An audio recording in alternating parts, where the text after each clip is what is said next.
Oh, you hear the squeak? I like it when it squeaks. That's my favorite Oh, part. yeah. I know, me too. It feels like it's, I don't know, got some sentience or something. Yeah, like we got a little pet in the studio, and that's fun. Mm-hmm. It's the hamster running on the wheel, right? Keeping it going. Yeah, yeah, it's something we'd never get to do in a studio, and now we have a little pet. Maybe it'll last for a few more days. I like having a little OBS pet. You give it days, I give it hours. It's office hours with me, Chris. Hello, everybody. Brent's here too. Hello, Brantley. Welcome in. Hello, it's cozy in here today. I don't know what you changed, but it's nice. Oh, it's the box fort. Yeah, it's because we're doing it in the box fort. Oh, right. Yeah, I thought yeah. something was different. I don't know why I couldn't pinpoint that one. You know what? 2023 is all about saving money, and I figured, why build a whole studio when you could build a box fort out of all the boxes you just get from stuff from Amazon anyways? So, Well, it sounds pretty good in here. yeah, well, this is because this part's from the fridge. It's pretty nice. Yeah, and then the blankets, of course, I just picked up off the street. They were free. People were just like sleeping on the street. They just leaving them there. Weird. So I grabbed those, and we got ourselves a studio. And of course, the Mumble Room's in the office with us as well. Hello, Mumble Room. Hello, guys. Hello. Hello, Chris. Hello, Brent. Hello. Hello. We got a small handful right there in the on-air room, and then another handful up in quiet listening. Nice to have you all here today. It's one of these episodes where we've been meaning to get to this topic, but there's just been a lot of development going on at JB that we wanted to cover. But one of the reasons that we started doing office hours is so that we could kind of comment on some of the bigger trends going on with the podcasts around us, about the future of podcasting, about value for value, podcasting 2.0, and all that kind of stuff. And it's obviously a topic close to our heart. I have to say, if you hear a squeak, something that sounds like a screaming or a banging in the background, the OBS machine that we have is finally giving out, and the power supply is failing. It's been going out for a while, so what I've been doing is coming in with the Hawk Strike, and if you just hit it kind of like coming at from the side and kind of do like a when you hit it, it'll generally just fix the fan. And so then it's fixed for a while, and I don't have to Hawk Strike it very often. However, this morning when I came in, the Hawk Strikes on the power supply were failing to fix the noise. It was a new level of noise, really just making all kinds of squeaky noises. And I realized Hawk Strike was insufficient. I was going to have to do more than just kind of like, smack the side of the power supply. So I did the right thing, and I got a microphone arm, and I just really started wailing on it real good. Unfortunately, the sound didn't go away, but I did get a face full of like an ozone smell. So I think one of the capacitors is about to blow. And unfortunately, the fan's not working properly anymore, so it's really heating up in there now that we're live streaming and everything's going. The CPU and the GPU are all going. The disk is going. So that power supply is really getting used right now, and it's not cooling properly, and it seems to be one of those capacitors is squealing right now. So what I'm going to do is just go ahead and ignore that and pretend like I didn't know all that's happening. And so if you hear a squeal, I just want you to pretend like you don't hear it too. And then it's not really happening, and we can just do the show, and it'll be fine. You cool with that, Brent? You good? I'm strangely okay with it. I find it really interesting how the Thalio that's meant to replace it just happens to be on your workbench currently. Like you've had it for a month or two now, and you just so close. Just now started working on it, and all of a sudden, there's a connection there. I don't know. Well, I've known it was dying because I've been, working on it by banging on it for a while, so I knew it was coming. I just was hoping to get it till we do our little sprint around LUP 500, and then I thought what we could do is we'd take almost everything out, clean, rewire, and then bring back in just the stuff we want, like the Thalio. Wow. When's the last time that happened? 2018. Right. Yeah. Maybe 17. Yeah. So it's been a while. So it's been a minute, and it could use it. It's a clean slate kind of thing. Because the studio just builds up legacy. Like, maybe we had a couple of people over, so we ran some wires real quick, or, we want to experiment with cameras real quick. So things just build up over time, and it just kind of needs a good purging every now and then. And it creates problems. So you want to do it right by having everybody here. You just bang it out as quickly as possible, problem solve, and get it over with. Because otherwise, you'll trickle problems for like the next 2 weeks into the productions. Been there, done that. So I kind of feel like this whole situation is a metaphor for the entire podcast industry at large right now. Isn't that funny? I love it. In case you didn't know this, Brent, in 2022, podcasting died. Oh, did it? I hadn't noticed. Yeah, I know we missed it, but there's even a gravestone that's been made for it. 2022, the year podcasting died, and this is from a podcaster and a podcasting consultant, a podcasting 1.0 consultant. It is funny though because they did actually make a tombstone, and it says podcasting 2004 to 2022, sponsored by Mailchimp. Oh, that's oh gosh. Oh, that's so perfect. Savagely perfect, actually. And here's their case. They say the crux of it is they are no longer having any conversations with their clients that do not involve video in the discussion. Nobody wants to begin an audio podcast. Everybody is all in on video now. And they point out that social media services that focus on video, like Snapchat, Instagram, TikTok, they are accelerating right now, and while other services that don't are decelerating. They say that it's very hard to build any kind of podcasting marketing campaign, whatever that might be, that doesn't involve video. And here's their reason, they say. The rise of remote recordings has facilitated the simple 2 to 3 person podcast, where it used to be tricky and hard. Now they say Zoom, Zencaster, Squadcast, whatever, they make it, quote, a piece of piss. All the software that's flourished in the last few years since the COVID-19 pandemic have some sort of native video capture function. They say this means that video has gone from being something that you have to plan as an irritating addition to something that you'd be crazy not to capture from the off. And they have some other points in here, but I wanted to pause there. And what do you think of this, Brent? Is audio podcasting dying because post COVID-19 tooling is just video first? And just a little bit of anecdotal data. My wife was approached to do an interview podcast series for someone, for a group. And I will note the conversation never included only doing audio. From the start, it was, we want to do video. We want you to do it over Zoom, that kind of thing. And then they're going to publish both audio and video, which we'll see how that goes. But what are your thoughts so far on this take that this new tooling is so easy that it's making the audio podcast irrelevant? Yeah, I think that's taking it maybe a little too far because it feels to me like the conversations are, well, let's do podcasts because tons of people are listening to them. There are almost 5 million podcasts out there now.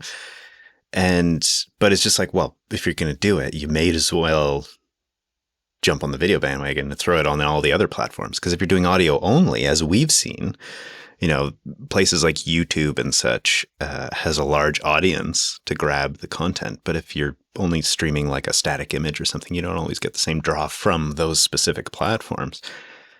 But I feel like the audio only platforms, I don't know, maybe they feel totally differently. But you're suggesting, or this article is suggesting, that those audio only platforms are just shifting to video completely. I mean, it gets me thinking about what JB has done in the last few years. You've done video forever and then went to audio only. And only recently have we sort of done a minimum viable video. So I'm curious on your thoughts of that transition for JB specifically and whether you think you relate to what they're suggesting in this article. I think this guy's off the mark a little bit, and maybe they're a podcasting consultant, but I don't think people are getting their money's worth. The reality is audio can be great for scenarios where video is not an option. Driving, obviously. Doing chores around the house, yard work, dishes, those types of scenarios. It's nicer to just have your headphones in and listen to something. There's also an intimacy to well-produced audio that sounds good that I think video kind of wrecks because it takes away your imagination and it just provides you with the fact that we're actually humans sitting here in front of microphones. We have added some video on Jupiter.tube. We're not publishing it on YouTube, ironically. We still publish the audio over there because we're not actually interested in cultivating a video audience necessarily. What we want to do is provide a product for folks that are maybe working from home now or would just prefer to pull something up on their set-top media box or their smart television when they want to listen to something, or maybe they just like video over audio. We want to make that available, and it is because the tooling's gotten better. It's not really, it's PeerTube, right? It's PeerTube that got better for us. It's not necessarily Zoom. We don't use Zoom. So I think there's some truth to the tooling has made it easier, and there's some truth that visual content gets shared more on the internet. But their next point is really where they kind of bring it in. They think there's going to kind of be a collapse in corporate content. They say that the world is suffering massively from current economic conditions, and that's going to be for the foreseeable future. They write the podcasts just do not pull their economic weight. They struggle to generate subscriptions. They still are receiving trash CPM for advertising. That's cost per million. And most of the podcasts that are from newspapers and magazines are loss leaders. And then they go on to say that podcasting is at a precarious point in its existence. Well, I actually agree with that second part of their thesis. I do think we're going to see a lot of the mainstream media podcasts fade. Not a lot, but I think we're going to see, I mean, when Brent mentioned it's almost like, almost 5 million podcasts, some of those are just radio shows that are auto-generated and pumped out as podcasts. That's going to keep on going on. It's cost them nothing to do that. But we've also seen boutique radio stations and bigger stations like NPR massively invest in audio podcasting content. And I could see some fluctuations there. I do think there is going to be a pullback there. I mean, you were looking at the ad rates from Libsyn this morning. Yeah, that was an interesting look. And it only represents something like 3,000 podcasts that they represent. So it's a teeny tiny, small sample. So I'm not sure how representative it is. But there was an interesting graph because they share the history of the rates that they're paying. I guess they have some way of dynamically affecting the rates month per month. And there was a big spike that I noticed in about January 2022. And it felt like back then, exactly a year ago, like podcasting was hot and the whole technology industry was actually doing just fine, right? And you see the next month, it kind of dips in a weird kind of way and it comes back up. And after that, it's just like a downward slide. And this last month in that graph is just a massive dip. And so it's just a fascinating way to visualize this, even if it represents only a small portion of the total podcasts out there. And I'm sure only a small sector and doesn't include the NPRs and all of that, but it's a hint towards the trending that's happening. And I found that fascinating. The pricing peaked at the beginning of 2022 and has just declined since then and with some exceptions, and then took a massive decline in December, a scary decline in December. Which is interesting because, end of year is kind of when you're wrapping up your Q1, Q2, H1 ad deals. So, I mean, generally you're going to do your sales in November, October, but some deals still, stretch into December and get wrapped up. So I'm actually kind of surprised the numbers dipped as strong as they did in December because that's when you're finalizing your next year deals. Well, maybe those deals just got finalized at quite a worse tick than they did a year previous, Yeah, these Libsyn numbers are low in terms of CPM, but it's based on their dynamic, low quality ads that they sell. So they're not very well priced ads to begin with. There is something to it there. We'll link to all of this, by the way. The first article that we covered from Nick we'll link to. The podcasting advertising rates we'll link to. And then the next article we're going to link to in the show notes is from Bloomberg. And it's called The Great Podcasting Market Correction. And they say with hiring freezes, smaller upfront payments, and fewer acquisitions, the podcast boom is feeling like a thing of the past. Which is exactly what I told you guys would happen about a year ago or whenever I said on this show. Yeah. And here's why I know. And here's why I knew this would happen. I sold this business in 2019 or whatever it was, 2018. I think it might have been 2018, whatever it was. I sold the business while podcasting was on the upswing. If you think of it as like an asset stock value price, podcasting's value was going up. People are interested in buying. When I bought it back, it was kind of topping off. I was already seeing the direction this was going. That was one of the reasons I was terrified to go independent again and why I launched membership programs when I did. The first week we went independent again, because even then, which is almost 3 years ago, I saw this coming. It was obvious to me. So I sold during the bull run and I bought it back as it began to plateau. And I knew that for the first 3 to 5 years of having it independent again, it was going to be a horrendous market. And so when Bloomberg on January 4th runs an article saying the great podcasting market correction is here, yeah, it's been coming for a while. This has been pretty obvious this was coming. And it creates sort of these negative incentives in the podcast community when there's a contraction. And here's a couple of the highlights. They say, this past year, podcasting finally achieved one of the ultimate signifiers of middle age, an unsettling realization that the best days of high-spirited youth may now be behind it. Like, wow, okay.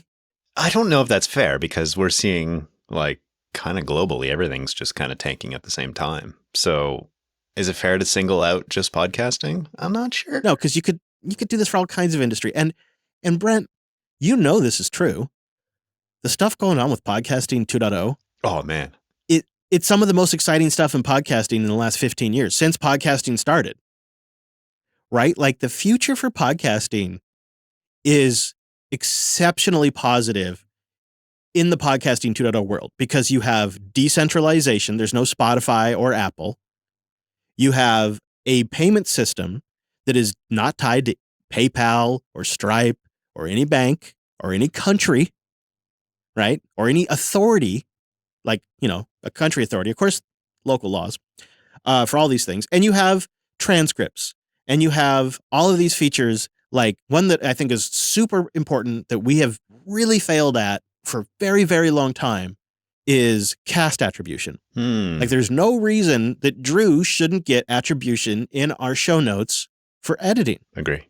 And the podcasting 2.0 spec allows for that kind of attribution. Right now, all we have is host and co-host and guest. No, we don't. Yes, we don't even have co-host. We have host and we have guest. Right, but in the podcasting 2.0 spec, there is a significant range of options there. One of the things I think is fantastic is Blueberry, which is one of the more popular podcasting WordPress plugins out there, perhaps the most popular WordPress plugin, has gone all in on podcasting 2.0. This is going to make it accessible to so many new podcasters. And one of the things that they did is they went through and documented a lot of podcasting 2.0. So if you wonder, what are the features? They have it right here. Transcripts, locked podcasting, so it can't be transferred to a host by a nefarious character. Funding. We talk about boosts, PayPal, Patreon, things like that. Chapters, cloud chapters too. It's a big deal. And the other nice thing about it, and this is something we've talked about, is the way they've implemented chapters in podcasting 2.0 means that they don't actually have to be ready at the time of publishing. Same with transcripts. So if that stuff takes back-end processing that will take a few hours or even maybe requires manual intervention, we can publish the episodes and then we can dynamically update the chapters and the transcripts after the episode's already published without forcing you to re-download. Right? It's that kind of stuff that we've wanted in podcasting for so long. There's also support in there for location. Like say we did an on-location episode. Oh, that's cool. I didn't realize that. And then the two big ones for us right now, besides value for value, credits, like I was just talking about. We can give credits to the individual team members, even the people that aren't on mic, which would be huge. And the other one that Blueberry is going to support, and I'm very excited about, is Lit, or the live tag, that allows you to live stream directly to the podcast apps. And they have information about that. Of course, value for value, they talk about that. And what I love in here is they talk about how you shouldn't get hung up on the fact that it's Bitcoin. It's like it really doesn't matter. It's just a way to send value. And it's not like, hey, we're not telling you go buy $10,000 worth of Bitcoin. We're telling you go buy a couple of bucks, send it to your podcaster of choice, like you might if you're going to give an SMS to your local DJ and they're going to do a chargeback. Like going to an arcade and buying some coins so you can use in the machine or whatever. It's kind of the same deal. Yeah, you're not investing in that arcade's coin. You're not hedging against the global macro economy with the arcade coin. You're participating in the local ecosystem. And they talk about all of that, including the crypto stigmatization that we're going to have to just wait to sort out. But I think they have a really good pitch in there. They write, with the crypto market in upheaval, many do not want to be involved. My analogy for this is to forget the investment. This is not an investment model, they write. This is a model where your listener converts an appropriate amount of Bitcoin into Satoshis and then donates those sats. The value of the sats will change based on the price of Bitcoin. But if you think of Satoshis that can be converted to cash and not an investment model, it's easier to get the listeners to participate. Real-world financial institutions and issues with PayPal donations of $2 will have a 50-cent processing fee going to PayPal. In the value world, using Satoshis, that same $2 donation equivalent in sats would cost mere pennies, actually even less, for the transaction. Everyone wins, and we build a sustainable podcast ecosystem. In the value model, there are splits, and then they talk about the splits, which we've gotten into before. And when you have this, I feel like this beacon of hope with podcasting 2.0, and then you look at how the traditional podcasting ecosystem is really struggling right now. I have got it on good authority from friends out there that podcast advertisers that you've heard of that are in podcasts that you listen to right now are asking for more kind of insidious ways of integrating the advertising into the content for the same price. They're basically asking for the podcasters to do what's called native integration. And native integration is where maybe we had a mattress sponsor. And so instead of saying, and now a word from our sponsor, or maybe we play a little jingle like we do on JB, so you know we're transitioning to the sponsor. We do the whole podcast laying on a mattress. That's what you're saying, right? Well, what we do is like I'd tell you about how my bed's been really uncomfortable. Maybe we'd open the show and I'd tell you about how I got a new mattress. I wouldn't even disclose it's a sponsor. Oh, I see. That's actually more problematic. Yes. And then the other thing they're doing is they're asking podcasters to have influencers on to speak authoritatively on topics, but speak in a way that is pro that mattress. So like a mattress sponsor would ask a podcaster or a YouTuber to bring on a special guest to be a topic expert. But that sponsors actually handpicked that special guest. And that special guest is getting paid by the sponsor to work in the mattress plug every time they can in a real seamless way. And the whole deal is everybody's getting paid, but the audience is never being told about it. And that's the kind of stuff that's happening more and more and more out there because the sponsors want more and the podcasters can't lower their rates. So this is what's happening. And the other trend, and Libsyn's a big player in this, is dynamic insertions taking off more and more. And this is another area where I'm really happy that with our model, with value for value, we have a hybrid model of I handpick sponsors. We work out boutique, handcrafted deals that take forever, that some sponsors hate that take that long. And we work with them. We make sure it's a good fit. And they usually stick around for a while because of that. And then we supplement that with subscriptions and boosts. And I think that hybrid model has given us the flexibility to hire a little bit of a staff, pay people for their help with JB and work with a small core team. We're still very tiny, but we can actually, at least pay people a few bucks for their participation from time to time. And I can do this full time. And without that hybrid model, I couldn't see that working. But if we were all in one direction right now, I could see it being a little uncomfortable, especially if that one direction was all 100% advertising. I could see that being really, really uncomfortable just based on the ad deals I've seen come across my table. And the thing is, when a podcast gets bigger, you get even more and more juicy proposals. Like LUP has reached this new threshold where it's kind of getting to the size of kind of like a general tech podcast, like a bigger general tech podcast. And so the kind of sponsor pitches we're getting now are a lot of like toothbrush sponsors. Like one we got was I'm not even joking. They even sent me one. It's a subscription toothbrush. I've actually been using it just because they sent it to me. So like but it's just they wanted me to advertise a subscription toothbrush. You have been talking about your teeth these days. I just see a lot of that coming up. And then you combine that with stuff like Spotify. Spotify has come up with their own format for chapters. Even though we can do chapters today embedded in the MP3 file, and Podcasting 2.0 has cloud chapters, Spotify wants you to use their own standard for chapters. They also have their own standard now for app comments and polls. All things that you could do in Podcasting 2.0, they're going to do with their own format, and they're asking hosting providers to accommodate them. It's gross, right? Their motivation is to just create a unique experience that only exists in the Spotify app. And Apple's motivation for podcasting is to create podcasts that promote their streaming content on their Apple TV platform, right? That's why they're into podcasts now. These are not great motivations. And so I'm kind of glad this whole model's struggling. I don't want it to hurt any of my friends, and I don't want it to hurt JB. But at the same time, it feels like maybe this is a washing out after podcasting kind of had a bit of a bubble. Like maybe this will be a good thing. Oh man, did you hear that? Hurry up and finish the stream. We're still going though. Still going.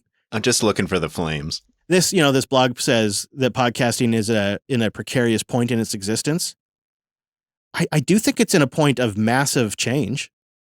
I don't know if it's precarious change. What do you think? Well, what's sort of fascinating to me is that the podcasting 2.0 stuff is sort of gaining a ton of traction at the exact same time as this sort of antiquated model is maybe slowing down a bit. So, the podcasting 2.0 really describes the technology that's coming out in that new spec, but it kind of describes the whole environment in that things need to change and evolve, and it's been the same way for a really long time. And it's about time that we have something new and better that comes our way. So, maybe boosts aren't the only way that will keep podcasts going. That seems, like it's going to be a few years at the very least for that, something like that to be viable. But to see things change for the better and for listeners to be the value versus like these shady ad deals or whatever, I don't know. I just feel very thankful and grateful that we're in a position that we're not having to take all these shady things,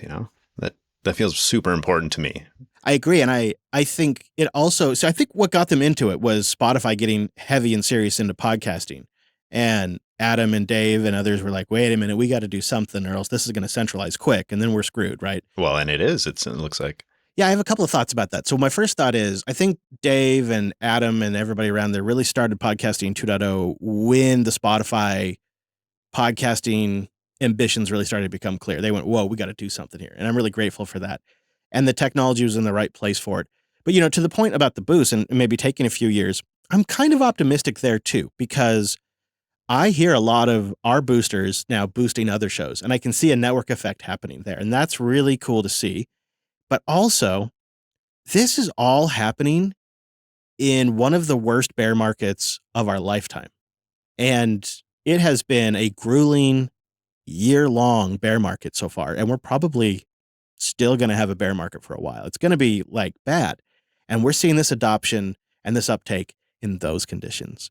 And when there's a bull market and number goes up and everybody gets hyped and excited again, I think adoption will accelerate then as well. So I'm very, very actually very bullish in that sense, because it to me seems incredible that the adoption has been as good as it has. In some sense, cheaper sats makes a great time to experiment too. So we can build this out and kind of have it, the format and how we integrate it into the shows and the tooling around it all kind of figured out by the time number starts to go up. And then you start to see all other kinds of folks ape in that were skeptics when the market was down. That's kind of my sense of it. So we could see it maybe be only a year away before more. I mean, there's some podcasts I think that are getting very close to going full time on boosts, but they are probably more Bitcoin. Well, anecdotally, I've noticed that even our shows in the last maybe 3 months from my, poor memory, it feels like almost every show we have some, 2, 3 people who boosted in and said, hey, first time booster, but here's my new, contribution to the show. And that always makes us smile. We're also seeing an uptick in adoption with the podcast apps. Podcast Addict just announced a new beta that supports the live feature in podcasting 2.0.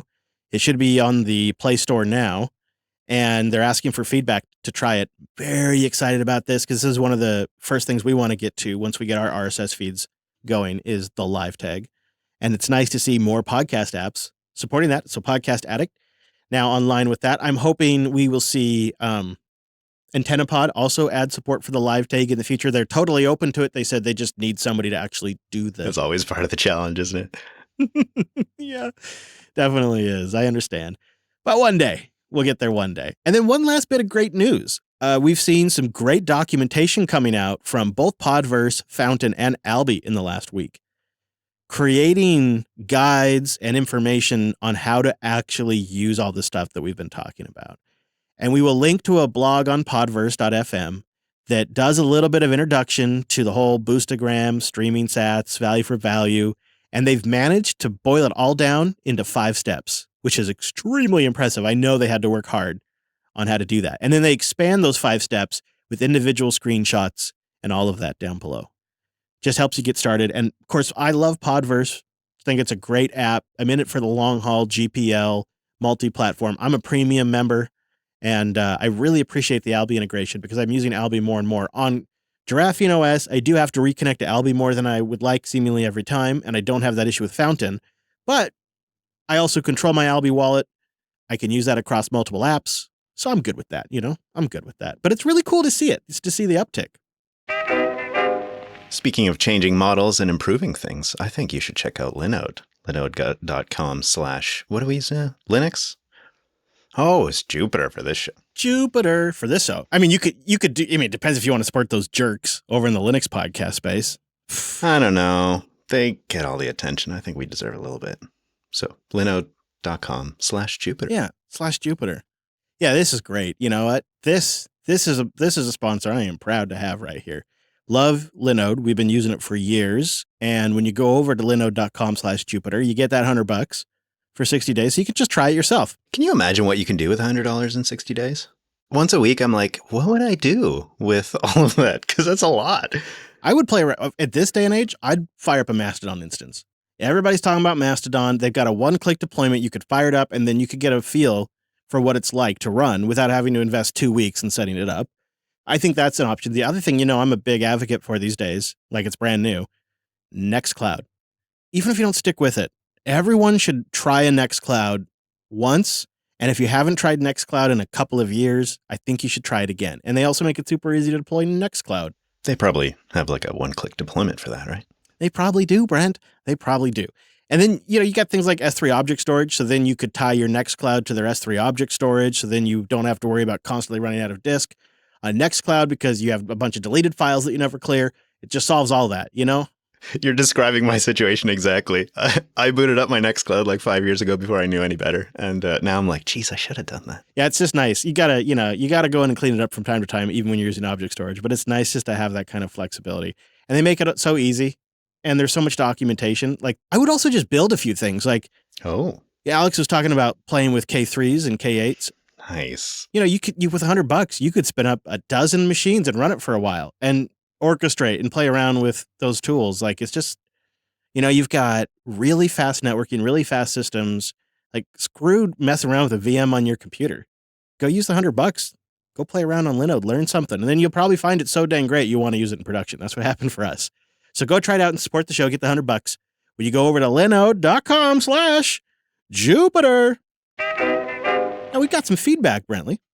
Yeah, I stole some feedback from those guys at the Linux Unplugged show because I thought maybe this fits here a bit more. So, Catherine, thank you for the email over there, but we're going to catch it here. So, Catherine asks, with written media on the internet degrading over the last decade or so, I find it pretty difficult to follow some tech news in terms of hardware, software, FOSS world stuff, legislation, and so on, other than via aggregator sites like Reddit. So I was curious, what would be your suggestions on where to get good quality news sources? That feels like the hard question of the era. Right, isn't it? Right? If you were to zoom out over the last 5, 6, 7, 10 years, that feels like one of the hardest questions of our time. And I think some of us hoped that's what Twitter would be this way to curate a feed of individual creators who are publishing. So instead of following the New York Times or the Washington Post or Zero Hedge or whatever, you'd follow an individual writer. And then you'd learn to trust that individual creator and follow their work regardless of where they went. But of course, if you did that, you inevitably ended up getting burned and had to participate in the dumpster fire. So I don't think that worked out. I could tell you, this is where I become a little bit of a radical. I'm sorry, but I do not believe the answer to solving this problem is by eliminating or narrowing the field of input and information and data sources. Unfortunately, I think that's how you get distorted information. I think the classic lesson is the more information, the more data you can draw from, then the better ability you have to make your own decisions and determine the story. I think we've all seen this situation where you're reading any normal, mainstream media outlet. Just for the sake of argument, let's just say it's the New York Times. You're reading the New York Times, and they're covering a field that you know a lot about. Maybe it's computers. And they just butcher the coverage. And they get it wrong to a point where they almost get it the opposite of reality. Like this happened recently when TechCrunch ran a piece on the Matrix Foundation. They ran a piece on the Matrix Foundation 5 days after the Matrix Foundation took to the web and said that they are desperately running out of money and that it is an existential crisis that could lead to their collapse, and that they've had to lay people off recently.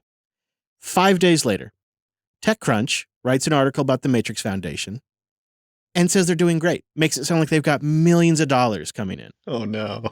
Right? You see this happen all the time with technology coverage. And then the silly thing that we do, because we're simple monkeys, is we turn the page and we assume, because it's a subject we don't know anything about on the next page, that everything they're saying there is true.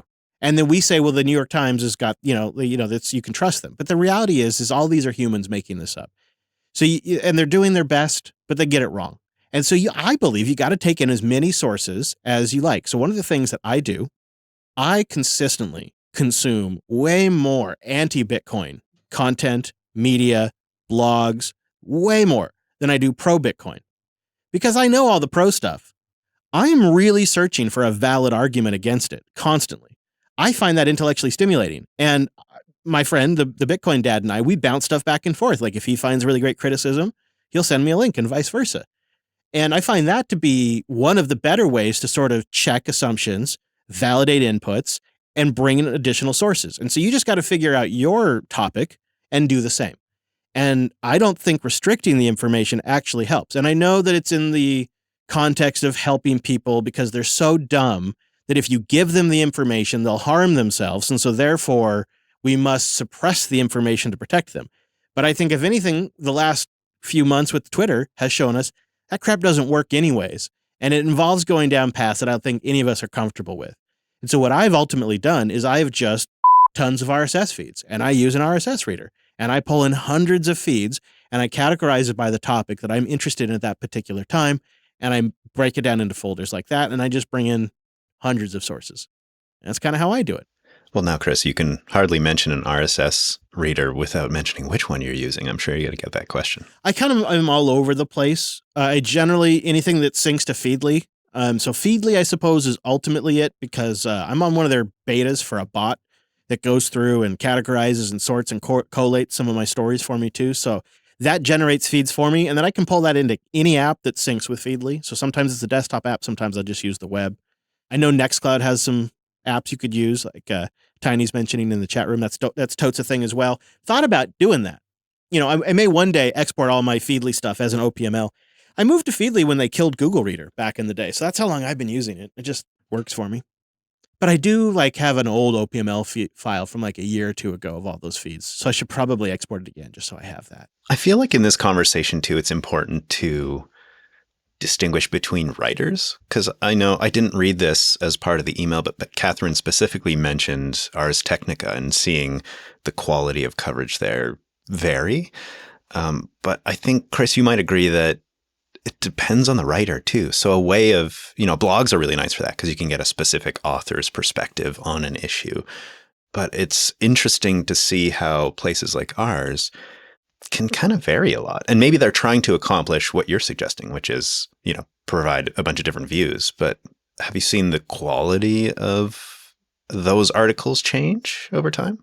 It's not good, Brantley. It's not good. It's these companies, a lot of these companies have become financialized and their primary product is not the news or the articles that they write anymore. Some of our friends that used to work at ours have left in kind of protest of this, but also this has happened across the media outlets. Forbes is another one that's destroyed its reputation and lets anyone write for it and lets them call themselves a Forbes contributor.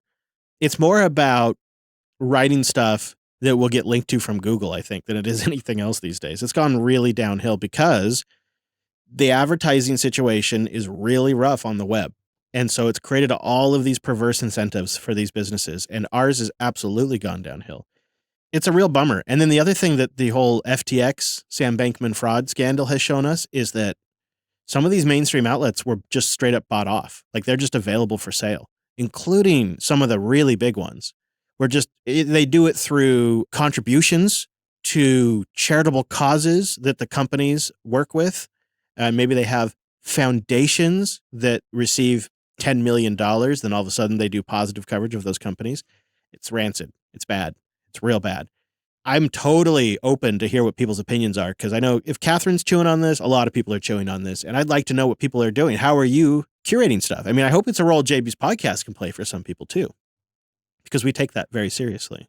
But I'd love to know what people are doing. Let us know. Boostergram. We did get some boosts into the show. Awesome Matt boosted in with 80,000 sats. Hey, how about that?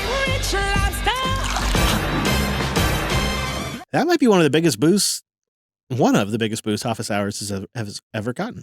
Awesome initially sent it in as anonymous, but then followed up with 10,000 sats to claim the 80,000 boost. It says, been a while. My fountain has been broken, but I've been listening faithfully the whole time. Very much can relate to all this ADHD talk. I was prescribed meds when I was younger, stopped taking it in high school because I didn't like the way it changed my personality. That's exactly the same thing happened to me, Awesome. It's the same thing. I was prescribed a little earlier in elementary school, but I stopped taking it in high school.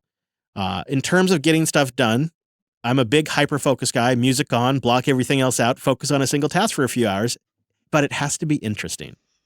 That's the thing. You're never going to see me sit down and focus on getting my taxes done ahead of time, right? You're never going to see me sit down and like collect all my receipts ahead of time. Like, that's not what I do. You know, the more I hear friends of mine talking about, knowing they have been prescribed, with ADHD and working with tools for basically their whole life, like you, Chris, the more I'm like, oh, wait a second. I think that's me. Like everything that Awesome is suggesting here, like hyper focusing and stuff like that. I used to think like, oh yeah, that's just like my personality. That's how I got to do it and stuff. And now I'm like, oh, wait a second. Everybody else seems to have all these tools I don't have. So I'm totally open ears to all these recommendations. I know we talked about it a little bit, and since then I've been really looking into it and like, man, I gotta say, I relate to a lot of it. So thank you to everyone for all the tips. Trev Dev came in with 500 sats. Regarding ADD and ADHD, it's just part of the spectrum. The hyperactive part of the spectrum is more subtle than you might think. Have you ever been sucked into an activity that you completely lose track of time? Maybe you forgot other responsibilities. Is being interrupted grating on your soul? Then that's hyperfocus, part of the hyperactive side. Also, it's Vinase, not Vinase. Think of Vivance. Oh, okay, so Vinase. All right, I'm not the guy. Especially not today. No, man, I'm having a rough day with the brain today. I could use a little ADD medication today. I'll tell you what. Thanks, Trev Dev. That is interesting. That's definitely me.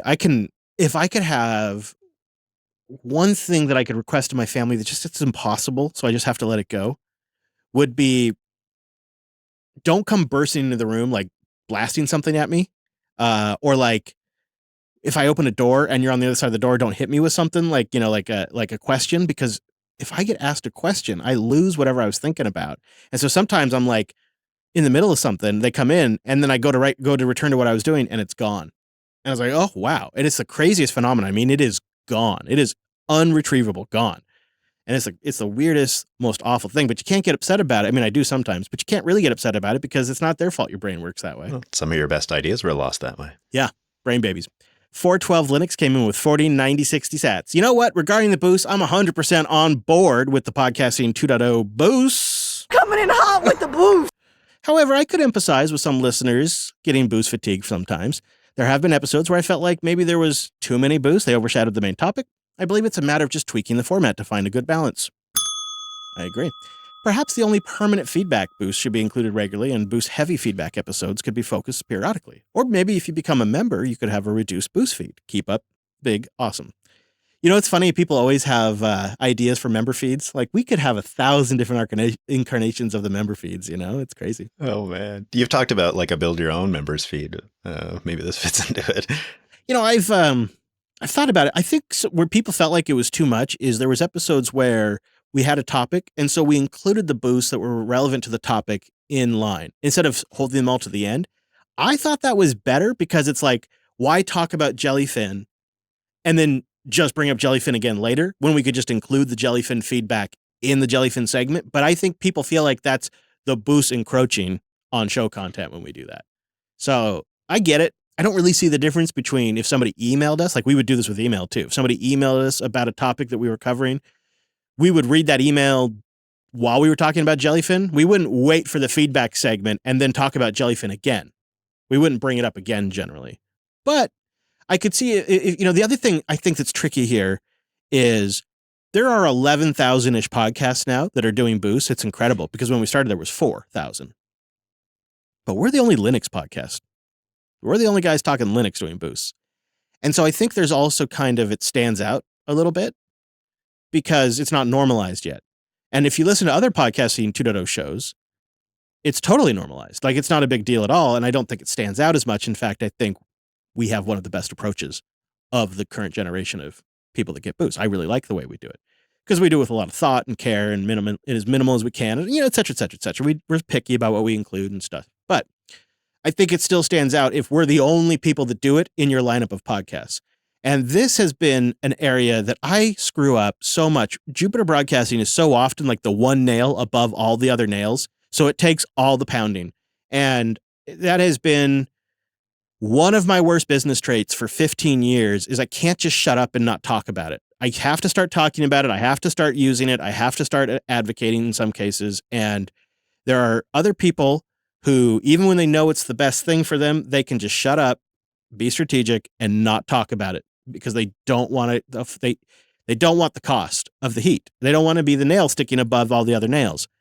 And that's why I started doing Linux podcasts. I was so excited about the problems I was solving with Linux. And you got to remember, I was a kid in Microsoft's backyard. It was Redmond country and it was Windows and Microsoft everywhere. And I had discovered this Linux thing and it was solving problems Windows couldn't even dream of solving. And it was doing it for free. And I was so fired up about that. And I saw that, and this was like 98, 99, 2000, 2001, 2002, right? Like these are the years that I was born in the fire of convincing people to use Linux, and people told me it was a bad idea over and over again. And, I lost deals. I lost deals over it. It sucked for a while. I had guys make fun. Like I'd go to work and I'd be the guy that would pitch, well, let's replace that NT box or that Unix box with a Linux, like a Solaris box with a Linux box. And the System 390 admins would laugh and say that I wanted, and I'm not even joking. They told me I wanted to deploy a Mattel inside toy system to replace a Serious Work box. Look at them now. Yeah, I know. They called my Linux box a Mattel inside toy system. And, they said that I wasn't a credible technician because I was suggesting Linux. Like I've just, and then like one day it all just went away. Like you just realize one day, like nobody gets made fun of now for suggesting that a server should run Linux. It's crazy. It's just, that's always been the thing I've done. And looking back at it now in my 40s, I can see a pattern over and over and over again. And the reason why I say it's a mistake is because I don't think we ever fully recover from it. It's not like the people who are going after us for doing Boost now in 5 years are going to come back and be like, you were right. Right. You know what? Here's a Boost. Right? They're just not going to say anything. They're just going to stop being critical. Nick's Bitcoin is amazing boosts in with a row of Grandpa Duck's 22,222 sats. This old duck still got it. A sometimes slow but reliable solution for storing MP3s could be IPFS. You could host or pay for a gateway pinning service and link to the files through a public gateway. Gateways can be restricted to only host the files you have pinned. In the future, it'd be awesome if browsers supported IPFS paths natively. I wonder about IPFS for backup, too. Is it reliable enough to use for backup? Is it the right solution for photo backup? Chris, what was it, last March or something? We looked into IPFS quite deeply and we're like, it doesn't quite seem there yet. And I looked into it maybe a month or two ago because of some suggestions on our website project. There's an issue there talking about IPFS and how that would be an interesting thing to integrate. And so I was like, all right, I'll look into it again. It's been a little bit. And still, the main feedback I can find is technology seems great, but in real world use, it's just not there. It's not reliable. It's just problematic. So it's... Or you've got to use these, these relays, these centralized gateways, which maybe is not so bad, but Cloudflare is one of them. I don't know. It just seems sort of like it breaks the idea of decentralization. And then there's also the aspect that it's somehow tangentially related to Filecoin. And despite the fact that we're in the Boost segment, I am not really a big crypto fan right now. I think most cryptocurrency, 99% of it's garbage. And I'm not really convinced Filecoin isn't just garbage. I'm not saying it's a scam, but I'm not really interested in a Filecoin, right? That's not my thing. So that was another thing that turned me off about IPFS. I could be convinced. I'm willing to listen to a good technology pitch, but you combine the centralized gateways that seem to be required to make it functional, and then the fact that it's somehow tangentially related to Filecoin and the Filecoin project, just enough red flags for me to just wait and see how it goes. But feels like we've been in that position for a couple of years now. Maybe Sully86 has a suggestion with 2,000 sats. In regards to the CDN, have you looked at other providers? I use Bunny CDN for my website hosting, and I absolutely love it. They have a storage option, and I believe a fraction of the cost of Cloudflare. Now, Cloudflare is the first thing that comes to mind, but I have found, depending on ISP, location, etc., users can get routed to different locations based on their bandwidth cost tiers, saying sometimes it's not always so great. For instance, in Australia, during my test, I found that Perth was faster than, say, maybe Bunny was. versus Cloudflare. So, it kind of depends on your location. They sent us a screenshot as well as a referral link if we want to check it out. Bunny.net. It's a great URL. That is a pretty good domain name. You're right. One of our shining boosters, Gene Bean, came in with a row of ducks. Keep up the good work. Been listening to this episode. It gives me things to think about as I attempt to build a website for my podcast. I too am working with Hugo, so there's a lot you're all doing that I can learn from. That's great, Gene Bean. I'd like to know what the podcast is one day when you're ready to share it with everybody. And also, Gene Bean, you're just such a great booster across all the shows. It always makes me smile. And speaking of things that made me smile, this username, Legit Savage, came in. Or is it Salvage? No, it's Salvage. Okay. Speaking of things that made me smile, Legit Salvage came in, which I think is an Expanse reference, but I'm not sure, with 10,000 sats. See, I told you. Long-time listener, first-time booster. I sent an email about ADHD experiences, so I won't rehash it here. I think you and I read that one. I just started using Fountain, and I wanted to share some sat love. Thanks for all the content. Looking forward to new shows every week. Maybe I'll attend a live one soon. Man, there's something so awesome about hearing from long-timers for the first time through a boost, not through an email or it's like, wow, man, so cool. They're out there. And we know they are because when we go to the meetups, a lot of times we'll meet long-timers, right? But it's pretty cool that we get to do it through the boost too. Dean L70 boosted in with a row of ducks. Hey, team, just wondering what you think the best place to purchase your sats is. I don't remember where I got my previous ones. I appreciate your help as usual. Well, this is our second to last boost, so I thought it'd be a good one to kind of round out the boost with. Where you buy your sats from depends on what you want to use them for, essentially. Not a great answer.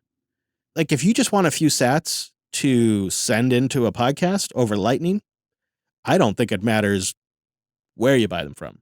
Like, pick whatever easier for you. I think Strike, Cash App, really simple. Fountain and Alby now have MoonPay integration, so you can top off right inside those apps. MoonPay is great. That's fine. MoonPay is all right. If you're investing or you're hedging or you want to be like an anarchist and plan for the collapse of society, I mean, Bitcoin's for all types, right? Then I would probably look into something it's called KYC free. KYC is know your customer. So if you ever tried to buy Bitcoin from like Coinbase or MoonPay, they're going to ask you to identify yourself to some degree. So that way they are compliant with federal regulations. There are services out there on Tor and other places that are not financial institutions. They just facilitate person-to-person transactions, and there's no identifying required. So it just kind of depends on what your flavor is. RoboSats is my favorite for that. But if you're just, doing a little bit of spending money, go with whatever workflow works for you. I think Alby with MoonPay is going to take boosting to the next level because now you just can top off the Alby wallet anytime you want. Same with Fountain. It's going to make it so much simpler. And it'll integrate like on mobile with your local pay. So if you use like Apple Pay, it'll work with Apple Pay on your phone. So you can trust the transactions being secured through Apple Pay. And then the other way to get sats, just ask Brent, is to earn them. That's how you stack. Yeah, it's true. Find a podcast that does splits with you and then run your own node and you could get a few sats out of that. But I would say we've heard a lot from users just getting sats from listening through Fountain. And I know that's decreased in, how would you say? The payout amount or whatever. You don't get as many sats as you used to. Yeah, exactly. But we keep hearing that people are just like, oh yeah, I just listened to a bunch of shows I was already listening to, gained a few sats, and here you go. I get to boost them in. So that's, I think, a super low friction way to even just get your feet wet. I do kind of joke, but earning them is honestly a pretty legitimate way to get them. And I could see a future where we had a guest on, right? Maybe it's El Rey rejoins us, or maybe Stefan comes back on and they go get Alby address for free, and then we just put them in the splits for that episode because they came on that. Once we have our own RSS feed, we can do per episode splits. We can do splits down at the episode level. So Brent would get 1%, I get 1%, and El Rey would get 1%. That's all transparent. When you boost, you see it all right there. You get to see the math. You get to see the amounts everybody makes. It's just documented for you by the app. It's really nice. I think the really neat thing about that too is that it works for the back catalog. Like, so if someone goes and listens to that episode with El Rey like 4 months from now, that split is still there. And so I don't know. There's something beautiful about that. All right. So before we wrap up, we got a couple of live boosts that I wanted to read on the show. Dan Johansson boosted in, says, and Dan's, of course, in the mobile room too. Hi, Dan. Hi. Dan says, I enjoy my audio podcast while I do chores around the house, right? Walk the dog, another good one, driving long trips, etc. None of those can be done with a video podcast. I do watch video podcasts on YouTube, but it requires me to be sat in front of my screen for between 30 minutes to 4 hours, depending on the podcast. Yeah, man, that's a time commitment, especially as a family man. Great point. Keep up the great work on all the shows. Dan, that's a fantastic point. That was a row of ducks. Thank you, Dan. The video stuff does have a place because I watch a couple of video podcasts myself. I agree with you, Dan, but it's never, ever going to take away audio podcasting. Like, just like MTV didn't kill the radio star, right? The radio is still going. Like, there's just places where the radio's better.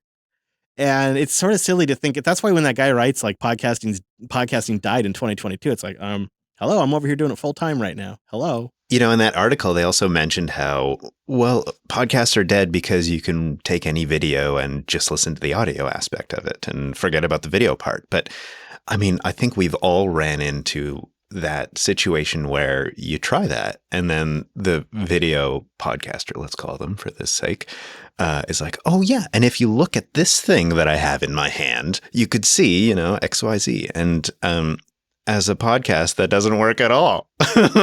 Yeah. And then you're listening to the audio and you're like, I can't, drives me crazy. I think one thing we do here, and we keep trying to do even when we, added this video, was like, try not to ever show something on video that our main, group of people listening will have no idea what we're talking about. And I think we do it because we've personally run into that. Then how about this one? A live boost from Sir Lurks a Lot for 100,000 sats.